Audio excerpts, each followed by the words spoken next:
আসমান আর নিচের যত বরকত আছে, যত রহমত আছে, যত বারাকা আছে, ও গোলাম, সব রহমত, সব বরকত আমি আল্লাহ রাব্বুল আলামিন, ও গোলাম, তোমাদের জন্য আমি ঢেলে দিব। এ বাবা, ওইগুলা চাইনা দিলে আমারে বরকত দেবে, এ কথা কে বলেছে?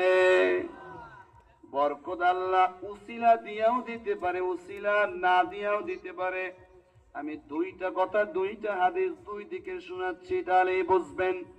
নবীজি আমার খন্দকের যুদ্ধে সালমান ফার্সির পরামর্শক্রমে খনন করলেন যুদ্ধের ময়দানে 1700 সাহাবী।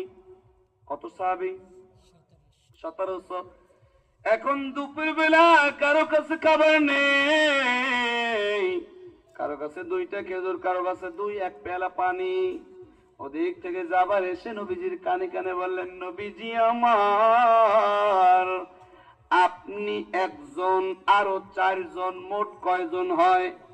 এই 5 জনরে আমি আমার দুপুর বেলায় আমার বাড়িতে দাওয়াত দিয়েছি, যাবেন।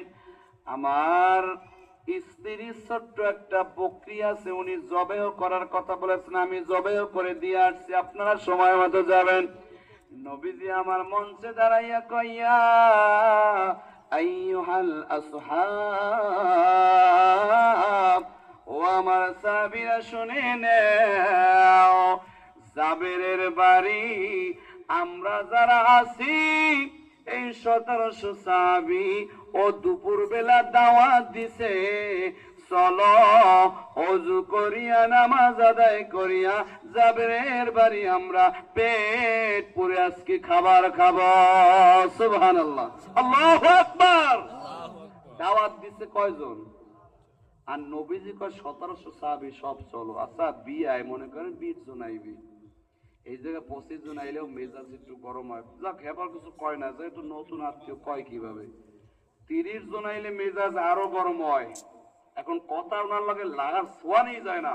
এখন ওদিকে কইতে পারে না যে 10 জন বেশি হয়েছে, রায়বারের খালি ডাকে, এদিকে রায়বার আবার লজ যায়, যাইতে চায় না। হে কি করবে? হে এদিকেও একদম শোনে, এদিকেও একদম শোনে, সে বই রয়েছে এক জায়গা, কি করবে? এখন 20 জনের জায়গায় 30 জন না, 20 জনের জায়গায় যদি 40 জন হয়, তার অবস্থাটা কি হয়?